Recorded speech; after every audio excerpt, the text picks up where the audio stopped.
ત્યારે એક મહત્વના સમાચાર પ્રાપ્ત થઈ રહ્યા છે, જ્યાં ઇન્ડિયન કોસ્ટગાર્ડને મળી મોટી સફળતા। ઇન્ડિયન કોસ્ટગાર્ડે શંકાસ્પદ વિદેશી બોટને ઝડપી પાડી છે। દ્વારકાથી 115 નોટિકલ માઇલ દૂર શંકાસ્પદ બોટને અત્યારે હાલ ઝડપી પાડવામાં આવી છે। અલ્ત મુખ્તાર નામની બોટમાંથી 4 ઈરાની ક્રૂ ઝડપાયા છે। બોટમાંથી વિદેશી બ્રાન્ડ સિગારેટના 200 કાર્ટૂન જપ્ત કરવામાં આવ્યા છે। સિગારેટના 1 લાખ પેકેટ બોટમાંથી મળ્યા। સિગરેટની આંતરરાષ્ટ્રીય બજાર કિંમત 5 કરોડ રૂપિયા અત્યારે દર્શાવવામાં આવી રહી છે। ઝડપાયેલા જહાજ અને ઈરાની શખ્સોને વધુ તપાસ માટે પોરબંદર લવાશે। ત્યારે વધુ માહિતી સાથે તેજસ જોડાઈ ગયા છે, સંવાદદાતા તેજસ, અત્યારે બોટ ઝડપી પાડવામાં આવી છે, શું છે વધુ માહિતી?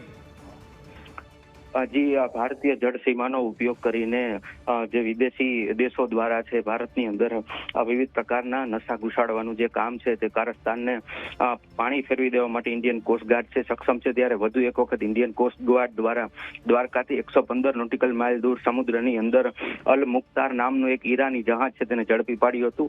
જહાજની તપાસ કરતા દરમિયાન 200 જેટલા વિદેશી સિગરેટના કાર્ટૂન મળી આવ્યા હતા, જેની અંદાજિત કિંમત 2 થી 2.5 કરોડ રૂપિયા જેવી થાય છે। અને બોટની અંદર 4 જેટલા ઈરાની શખ્સો પણ જોવા મળ્યા હતા। તમામ શખ્સો અને જે વિદેશી સિગરેટનો મુદ્દામાલ છે તેને લઈને હાલ પોરબંદરની જેટી ખાતે આ જહાજને છે આગામી સમયની અંદર લાવવામાં આવશે। ત્યારે સુરક્ષા એજન્સીઓ દ્વારા વધુ પણ તપાસ કરવામાં આવશે। જી તેજસ, આપનો આભાર।